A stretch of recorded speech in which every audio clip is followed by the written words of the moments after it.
permutation when all objects are distinguishable.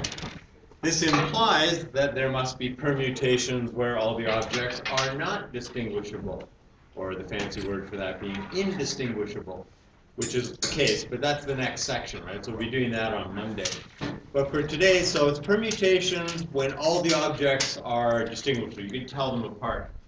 You would say, hey, we did that. Yesterday we did permutations, but the thing we did yesterday is we arranged all of the objects, right? If there were 5 books, we arranged all 5 books. If there were 9 hitters on the baseball team, we did all the arrangements of the 9 hitters. So here's a question to explore. How many 3-letter permutations, okay, what's permutation? A distinguishable arrangement where the order matters, right? How many 3-letter permutations can you make with the letters in the word math? All right, let's give it a shot.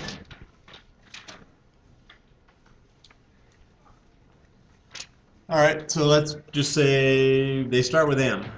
M-A-T. M-A-H. Now, there are no other possibilities that begin with M-A, so let's go M-H-A.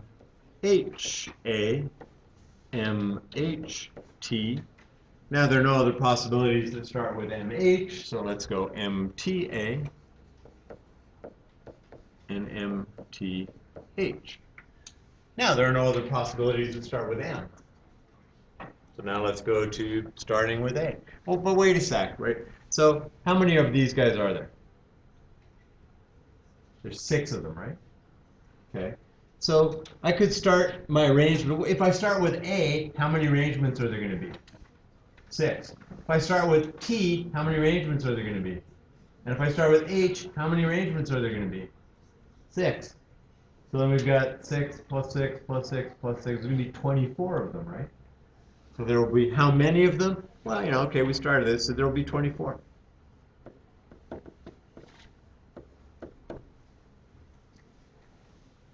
Okay, that's the startup thing. How can Chloe determine the number of ways she can fill out ballots? Chloe's school is holding elections for 5 positions on next year's student council. So here is the official ballot. Here are the candidates. It says, how can Chloe determine the number of ways she can fill out her ballot if she considers voting for only some of these positions? Right? So as in any normal democracy, people can't be bothered taking part. She says, I'm only going to vote for a couple of these positions, right? Now, if any of you guys are 18, there's an election coming up May 5th, you should vote. It's probably your first chance. Anyways, you know, like figure out who the candidates are and which party's position you back. I'm not going to tell you who to vote for, but unless you ask. But, you know, figure it out, go vote, exercise the old franchise. Anyways, how many different ways can she fill out the ballot if she votes for all 5 positions? Okay, so if she votes. So how many people? She got 1, 2, 3, 4, 5. And there's 1, 2, 3, 4, 5. So she's going to vote for all 5. How many ways can she fill out the ballot? Write your answer using factorial notation.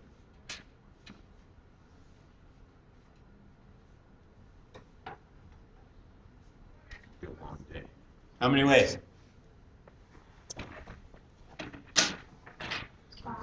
5. Either say it excitedly, like 5, you know, which would be like 5 followed by an exclamation mark, which is true, right? So how many ways? 5. 5 factorial or 120 ways, right? Using the fundamental counting principle to write the number of ways she could fill out her ballot for each of the following numbers of positions. Leave your answer in factored form. In other words, don't multiply it out. She votes for only the president, vice president, treasurer, and secretary. Okay, so fundamental counting principle. President, vice president, treasurer, secretary. How many choices does she have for the president? 5. How many choices for the vice president? For the treasurer? For the secretary? And then she obviously just doesn't like that other person because really there's only one other person and one other position. So she's actively saying, I am not going to put your name in that spot. Okay, what if she votes for only the president, vice president, and treasurer? Okay, so president, vice president, and treasurer. Choices for president, for vice president, for treasurer. Okay, so that was this one. She votes for only the president. 5, right? Got 5 choices. Natalie claims that the expression 5 factorial over 1 factorial represents the ways Chloe can fill out her ballot to vote for only the president, vice president, treasurer, and secretary. Okay, so what's 5 factorial over 1 factorial? So it's 5 times 4 times 3 times 2 times, oh, you can stop now, which is 5 times 4 times 3 times 2, which is what this is. So, okay. Do you agree? Yes. Why? Look. Use Natalie's idea to write expressions involving the quotient of 2 factorials for each of the other ones. Okay. And we kind of did one of these questions yesterday, right? So like if I want to write 5 times 4 times 3 factorial as 5 factorial, what do I have to put it over? 2 factorial, right? Because this would be 5, 4, 3, 2, 1. This is 2 and 1. I want to take out the 2 and 1. Okay. What if we got 5, 4, 3. What if she votes for only the president? So that's 5 factorial over. Now I just want to get a 5. So 5 factorial over what? 4 factorial. Okay, and this is the idea of permutation. Skip through that. It's notation. NPR is the notation. Oh, all right. Keep going. Here's Natalie's idea. Yeah, we did that. How do the numbers in each expression in part D relate to the number of positions on the ballot and the number of positions she voted for? So if we take the number, there are 5 positions on the ballot. If she votes for 3 of them, then we divide this by 2. If she votes for 1 of them, then we divide this by 4 factorial, right? So what are we doing? If she's voting for 3, how do we get a 2 out of a 5 and a 3? We subtract. So it'd be like 5 factorial over 5 minus 3 factorial, right? Take away the 3 positions she's not voting for, right? Take away that order. In this case, 5 factorial over 5 minus 1. She's only voting for 1 position, so we got to take out the others. Okay, and this leads to the formula for the number of permutations. Okay, so I'll skip to here. So let's say this. Let's go to something different but similar. So if we have 5 different books, and we want to arrange 3 of them,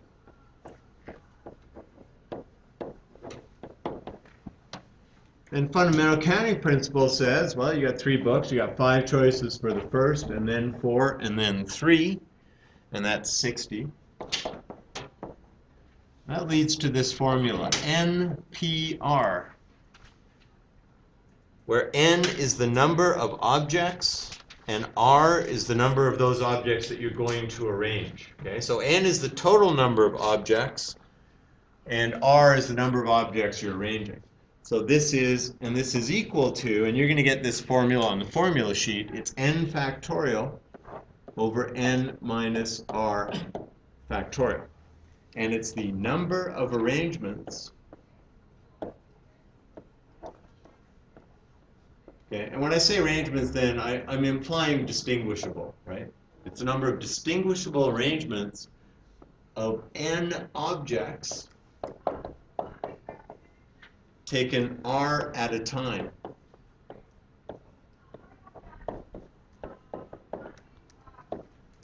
Okay, so with the 5 books, 5P3 means that there are 5 objects, but I'm only taking the arrangements of 3 of them, right? How many ways can I arrange just 3 of these objects if I take 3 at a time?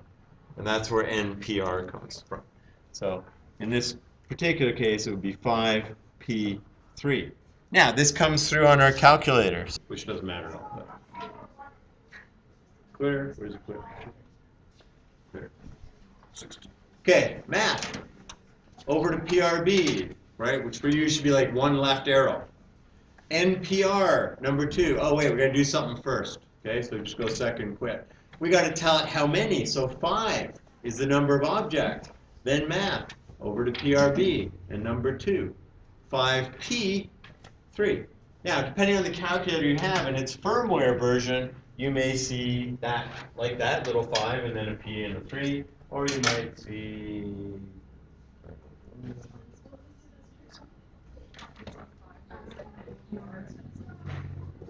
Or it might say 5 and then NPR and then 3, okay? So, if you have a TI-84 plus, or I think 84 plus, you can upgrade the firmware. You go onto the TI website and you can download the latest firmware. And that just Google how do I upgrade the firmware on my TI-84 plus. Okay? So if you have a TI-84 plus and you want to see this, there should be it's just a micro USB connector, right, or whatever. There should have been a USB cable that came with it, or find one of the 50 USB cables lying around your house until you find one that fits into the calculator. And then you can plug your calculator into your computer and you can upgrade the firmware. Okay, 5P3, enter, 60, right? 5 times 4 times 3, 60. So it does that for you, right? So if you know that you have to arrange 14 objects from a set of 50, you can go 50 NPR 14. Right? And the objects are all distinguishable, right? You can tell them all apart.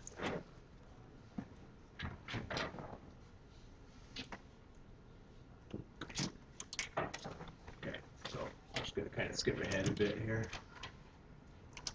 This just tells you the notation. NPR is commonly used, and blah, blah, blah.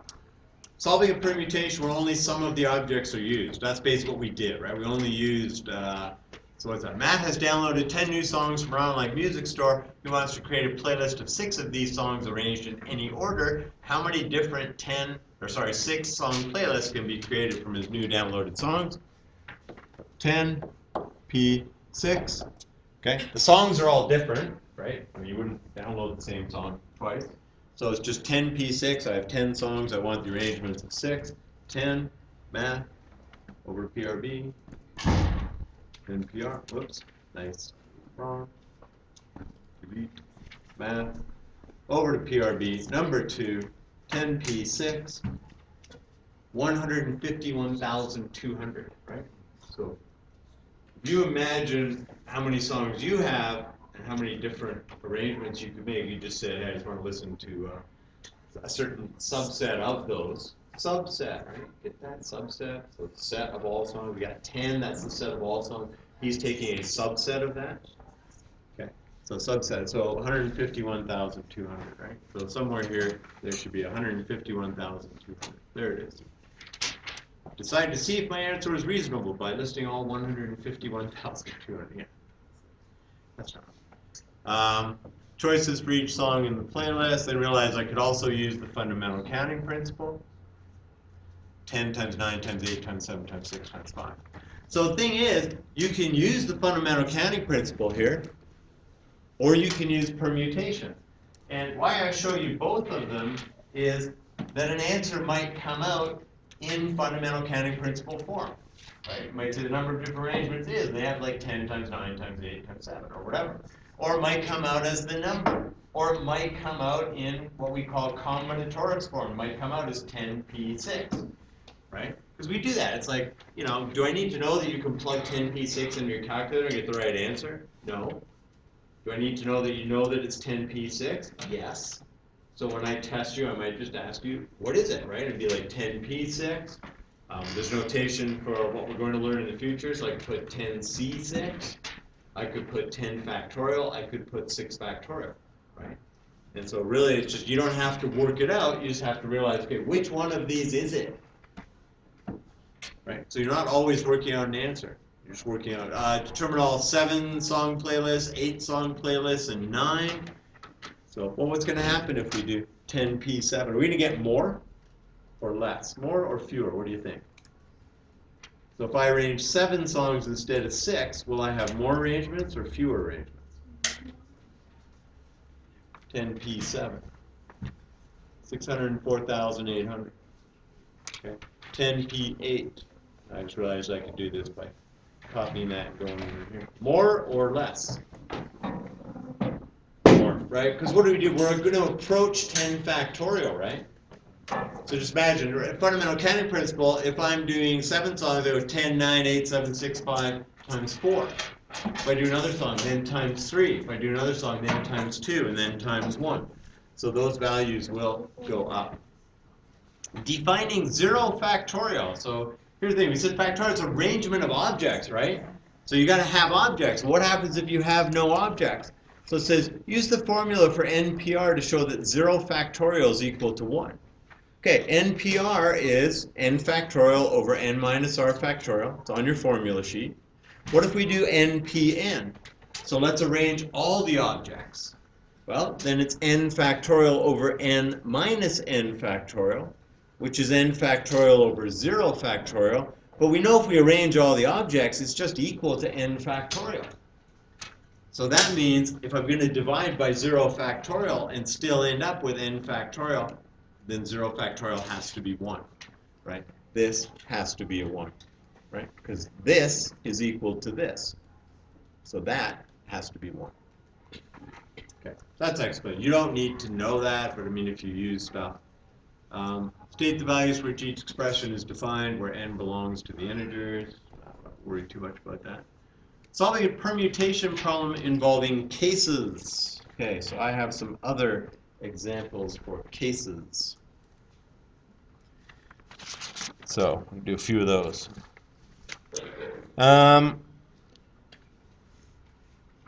How many ways can the letters of the word oranges be arranged if there are no restrictions? So a common way of arranging stuff is to arrange letters. So how many ways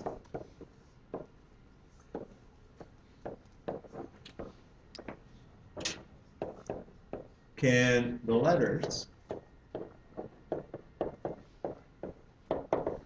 in the word oranges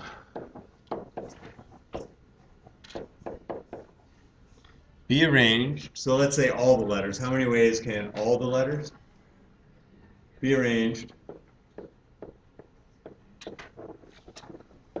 if, colon, part A, there are no restrictions?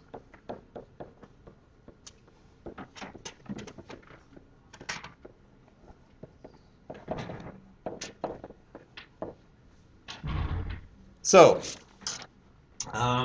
think of arranging letters problems as if each of the letters is on a Scrabble tile, right? So you can't repeat letters, right? You can't put an O and then follow it up with another O. Like all we have is these Scrabble tiles in front of us, and we've got them on our little Scrabble tile holder, and we're just saying, okay, how many ways can I arrange these, right? So first, how many letters are there? Well, 1, 2, 3, 4, 5, 6, 7. So there are 7 letters. So using the fundamental counting principle, we would put down 7 blanks separated by multiplies. So for the first letter, how many choices do we have? 7. And then, and then, and then, and then, and then, and then.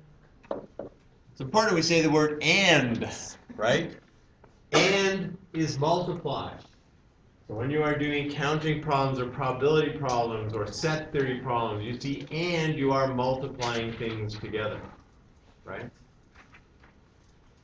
What is 7 times 6 times 5 times 4 times 3 times 2 times 1? It is 5, 0, 4, 0. Now wait a sec, there's an easier way to do that, right? What's 7 times 6 times 5 times 4 times 3 times 2 times 1? 7 factorial, right? Or 7. Implied verbal exclamation mark, right? 7 factorial, right? So this uses the FCP. This is factorials. And using permutation, we could say 7p7, right? I want all the arrangements of 7 objects taken 7 at a time, where I'm doing all 7 of them. Okay, and again, you might see any of the above, or any of the sitting there in front of you on a test or on the diploma or something, right? What's the ways of arranging this? They could give you 5,040. They might just give you the numbers. They might ask for the number. It's numeric, it's numeric response. 5040. They might give the answers in factorial notation. They might expand them out. So they show you 7 times 6 times 5 times 4. They might give permutation, 7p7.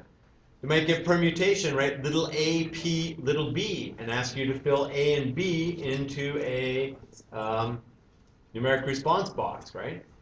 So you're going 7p7 there. I haven't thought of that yet, but next time I write questions, I can write one like that. Now, let's put a restriction on this. So if there are no restrictions, just 7 factorial. B is, what if the first letter must be n?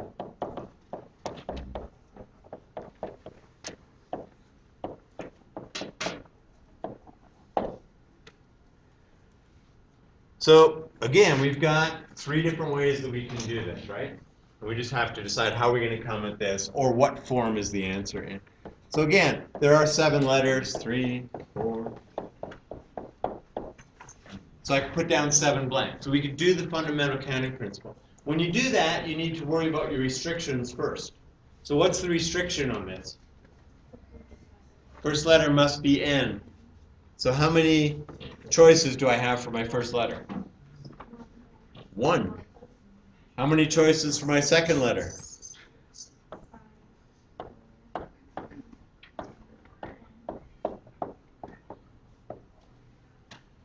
Okay, so maybe they list it with the blanks filled in, 1 times 6 times 5, and they ask you, is this the answer? Maybe they give you the 720, is this the answer? Maybe they give it to you in factorial notation. And so what do you do for factorial notation? You say, well, I got to have the n, and then I'm going to multiply by 6 factorial, because that's the ways that I can arrange the other, or the remaining 6 objects. Or maybe you do it in permutation notation. And then you say the same thing. I've got 1, but I'm multiplying by 6p6. Or maybe you do it this way. 1p1 times 6p6. I need all the arrangements of that n, where all I'm taking is the n. That's 1p1. 1p1 is just going to be 1. And then I need all the arrangements of the other 6 letters, right? So there's 1, 2, 3, 4, 5. There's like 5 different ways of writing this.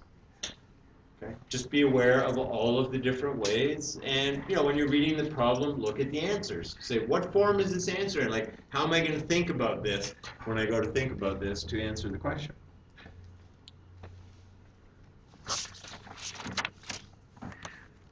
C, the vowels O, A, and E must be in order and together. C, so the vowels.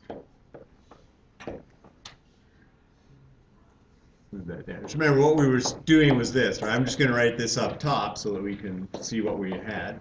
The vowels must be, the vowels, which are O, A, E, must be together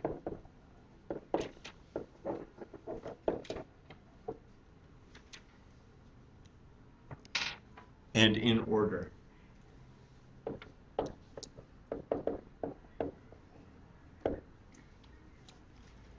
All right, so now we got to figure out, okay, how we're going to deal with this.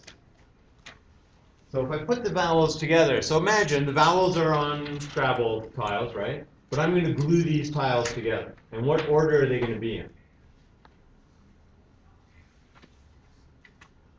A, E, O, right? I'm going to put them in alphabetical, so together and in order. So that means I have one tile, which is A, E, O. And I've got a tile for R, and I've got a tile for N, I've got a tile for G, I've got a tile for S. So A, E, O get combined, they get glued together in that order, right? So they're now one big tile, but they're still just one tile. And then we've got the rest of the letters. So how many objects do I have here to arrange? 5. How many ways can those 5 objects be arranged? Yeah, so 5 times 4 times 3 times 2 times 1, or 5 factorial, or 5p5, all of which are 120. Right? So the way we think about it is, okay, OAE must be together in order, so the order is AEO. That's now one tile. I still have the other letters, right? They're on their own tile. And we've got 5 factorial or 5p5 or, yeah, that's right, 5 factorial or 5p5, 120 ways. Okay. We could also do fundamental counting principle with it, put down 5 blanks and so on and so on. So what if the vowels must be together? Must be together,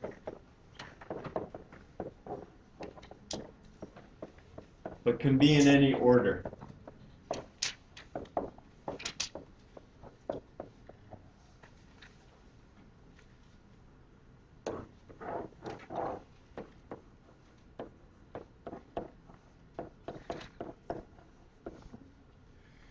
Okay, if the vowels have to be together and in any order, then they're on one tile, but I can move them around on that tile, right? And then we have the other tiles, the R, the N, the G, and the S. Okay, so what's happening here? So how many tiles do I have to arrange? Think of it as 5, right? There are 5 tiles. But that one tile with the AEO, how many ways can it be arranged? So how many ways can we arrange AEO? 6, right? 3 factorial ways, or 3p3, or 6 ways. So what we do is, again, we treat this as one tile, but we say, okay, that can be arranged 3p3 ways. Now, okay, I've dealt with that, so now we have how many tiles? 1, 2, 3, 4, 5, and those can be arranged 5p5 ways. Okay, so your answer could come out 3p3 times 5p5. Your answer could come out as 3 factorial times 5 factorial. Okay, or your answer could come out as what 3 factorial times 5 factorial, which is 720. Okay, so there are 720 ways. There are many variants of this, and I will bet you some reasonably small amount of money, not that huge amount of money, that you're going to get a question on the diploma that kind of deals with this situation, right? And the way it could be is this. 6 friends are going to go to the movies together, and 2 of them have to sit together, right? So then what we say is, okay, so these 2 are a group, and then there's 4 other friends. Now, that means there are 5 objects to arrange, which is 5p5. But the 2 people could sit, you know, Bob and then Ted, or Ted and then Bob, each of which would be a different arrangement. So it would be 5p5 times 2p2, right? Or 2 factorial times 5 factorial. Okay, so you'll just think back to this day, and you'll say, thank God I was in class that day when we covered this, because now I remember that if 2 things have to be together, but they can be in any order, then I should treat them as a single object as far as the whole group goes, but make sure that I can arrange those 2 things. Okay? And guaranteed it's a multiple choice, and guaranteed if I gave you that as a multiple choice, one of the answers is 120, because it's just 5p5, right? And then there's a couple other answers that could come up with that have different different arrangements. Okay, what do we got here? Solve permutation. Daniel needs to create a password for a social networking website which she registered with. Password can use any digits from 0 to 9 and or any letters of the alphabet. So you can have digits and letters, or just digits, or just letters. The password is case sensitive, so you've got uppercase letters and lowercase letters. So she can use both uppercase and lowercase letters. Just read the thing. A password must be at least 5 characters to a maximum of 7 characters, and each character can be used only once in the password. How many different passwords are possible? So if we think numbers, she's got digits, which there are 10. She's got letters, of which there are 52, right? Because you got uppercase and lowercase. So there's 26 uppercase, 26 lower. So she's got 62 characters from which she can choose. She wants to arrange 7 of them. So it's 62p7. But she could also have 8 characters. Oh, sorry, 5. At least 5. So she starts with 5. Or she could do 62. Or is and, right? So she has a 5-character password or a 6-character password or a 7-character password. Okay, so 62p5 plus 62p6 plus 62p7. Okay, all Scroll back up for a sec. Nah, it's going to be down here somewhere. It's right there. Okay. Okay, which is big. Millions, billions. 2,523,000,000 or 523,690,780,000. So a smidge over 2 trillion, 2.5 trillion different possible, right? So, you know, I mean, you look at it, if you look at, I mean, there's programs and apps available that will generate passwords for you, you know, because passwords can be guessed, your account can be hacked, right? So there's an app, it's a Canadian app called 1Password, which works for like on the Mac and on the iPhone. And basically you just have to remember 1Password and it will create passwords for you for all these different sites. And it will use uppercase letters and lowercase letters. It can also use symbols like slashes and question marks and asterisks and parentheses and stuff like that. And you can get it to create, you know, like 20 characters or more in a password.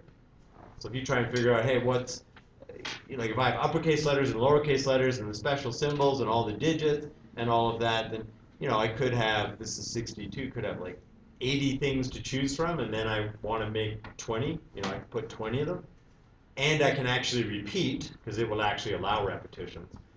And so if this is 2 trillion, which is just going 5 or 6 or 7, then the number of possibilities is like way bigger than that, right, on some of these sites. If you generate a sufficiently long password and it's got just random characters and stuff in it. Okay.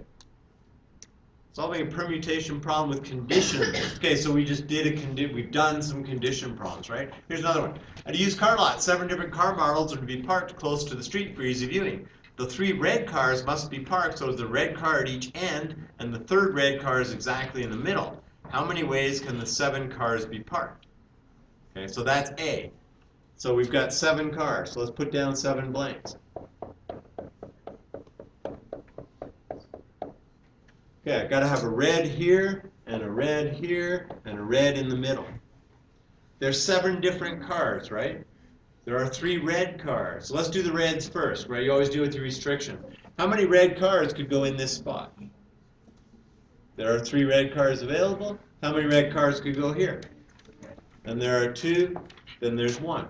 Now there's 7 cars in total, so how many non-red cars are there? 3 red, 7 in total. Non-red, 4. So we're picking a non-red. How many non-reds can go here? Here, here, and 1. Now it ends up that this is really just 3 factorial times 4 factorial, right? Just the 3 factorials arranged here, here, and here, and the 4 factorial is there. But that's really the number of arrangements, right? If I was doing this problem, I would do this, fundamental counting principle. The 3 red cars must be parked side by side by side. Okay, so there's R1, R2, R3, and then we've got 4 remaining cars, right? So, how many objects are we arranging? 5, so 5 factorial. And how many ways can these guys be arranged? 3 factorial, or 6, right? So this would be 3 factorial times 5 factorial, 6 times, which is 720. And this is, what's that to? 6 times 24, 144, I think. Let's go check, see to get 144. 144. And then for the second, for the cars, 720. Good, right? So I mean, you can look through this. I don't know how they explain it. I don't really care. Or that's not how I explain it.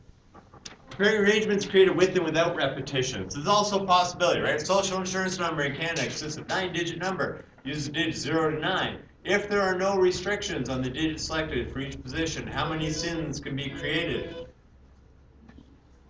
If you can repeat a little. Okay.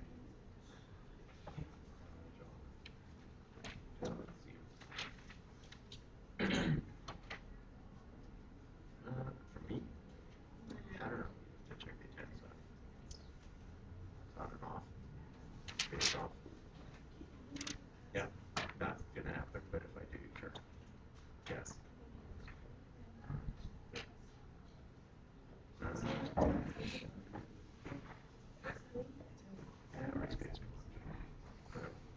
Okay. How are you? Where are we? So if you can repeat, then you have 10, 10, 10, 10. It's just 10 to the 9th, which is a billion. Now the powers that be figured out it's unlikely in the history of this world and of this country that there will be a billion people. So we can narrow things down a bit. So there you go, 1 billion.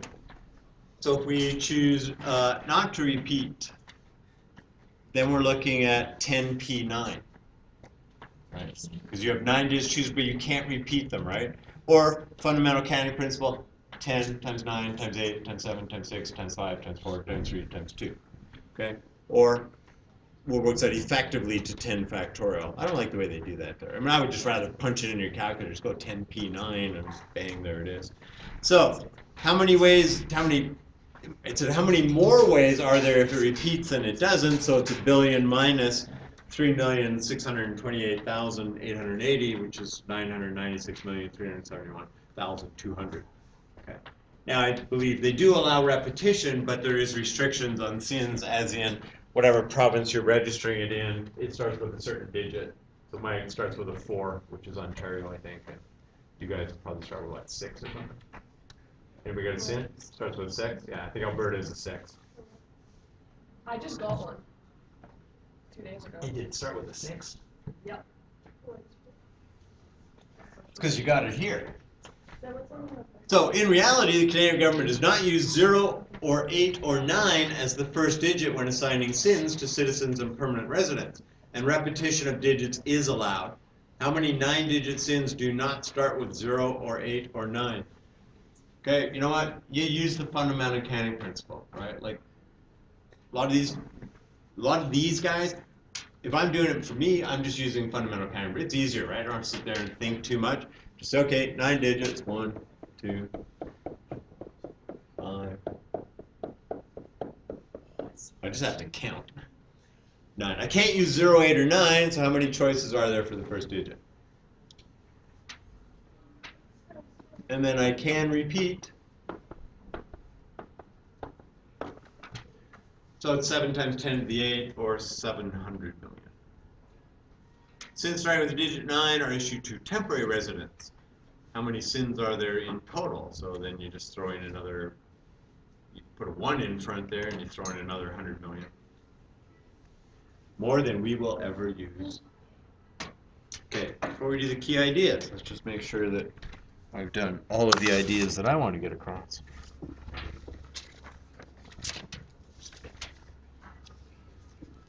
Oh, here we go. Yeah, let's do some of these. 6 actors and 8 actresses are available for a play with 4 male roles and 3 female roles. How many ways can we cast the play? So 6 actors and 8 actresses are available for a play with 4 male roles and 3 female roles. How many ways can we cast the play?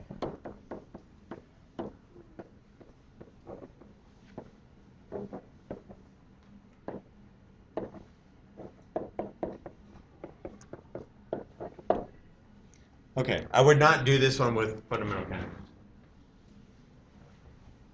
It's possible. Okay, so how many actors are there? How many actors are there? 6. And how many of those 6 do we need? 4. Now, if you're casting a play, the roles are distinguishable, right? Unless it's like soldier number 1 and soldier number 2 or whatever. But if you're casting a play, the roles are distinguishable. So how do we get these 6 actors into these 4 roles? What do we write?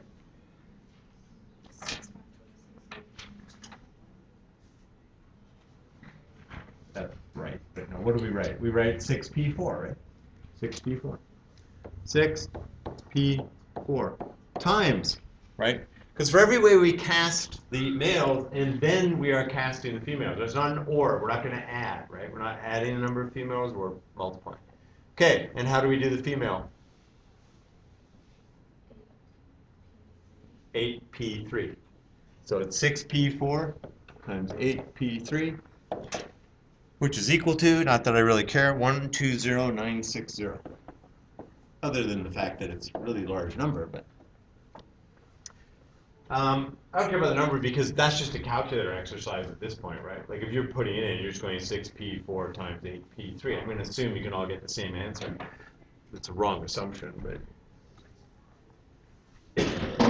which is why you write stuff down, like even when you're doing multiple choice, write down what you're doing, because if you get it wrong and you go to somebody else, what was the answer? It was C.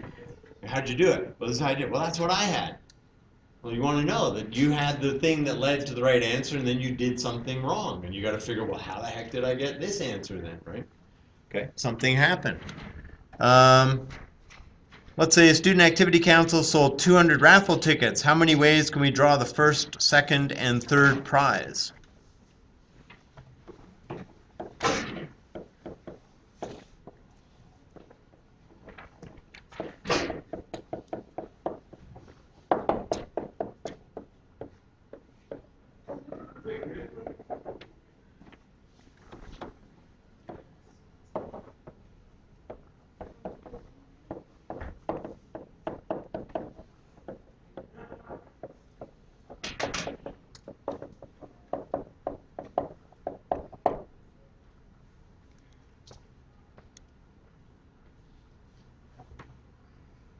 Okay, how many ways is it?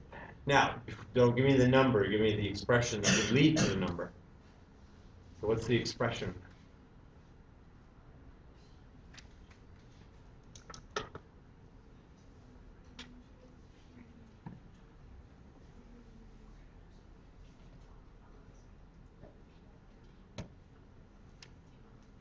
$200p3. Well, if you were thinking that.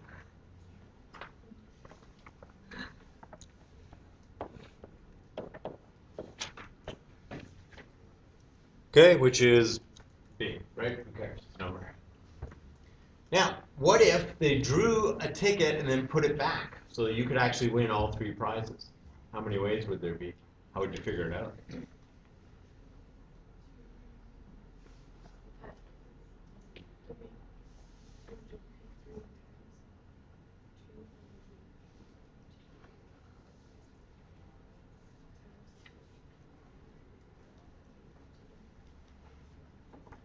So think about, well, okay, I can't use permutations, so I can use fundamental counting principle.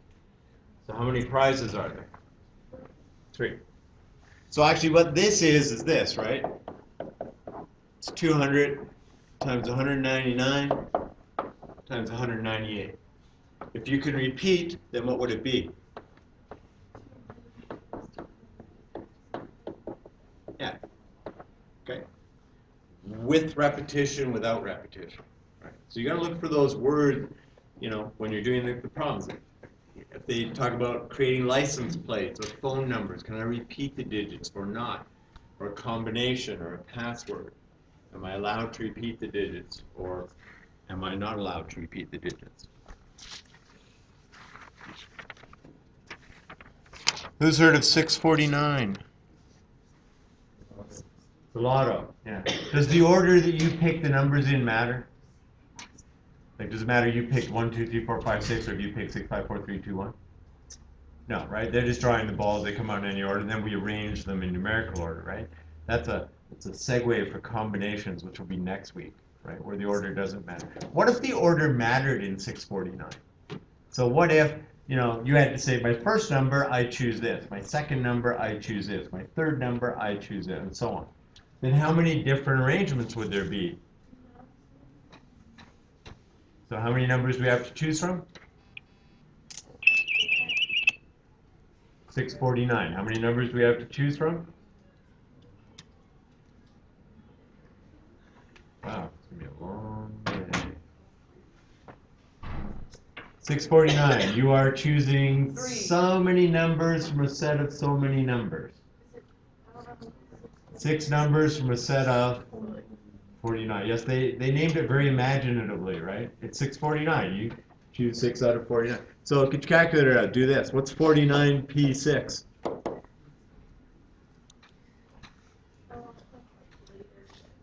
Better get one.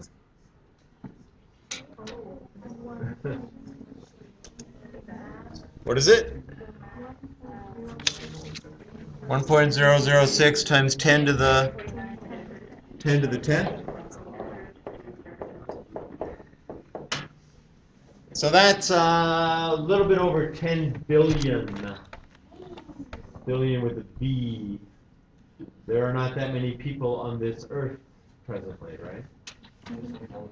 So that's not how the game works. So on Monday or Tuesday, we'll look at how many ways there are for the actual 649, okay, which is actually under the population of Canada, the number of arrangements. So when order matters, there's a lot of arrangements, right?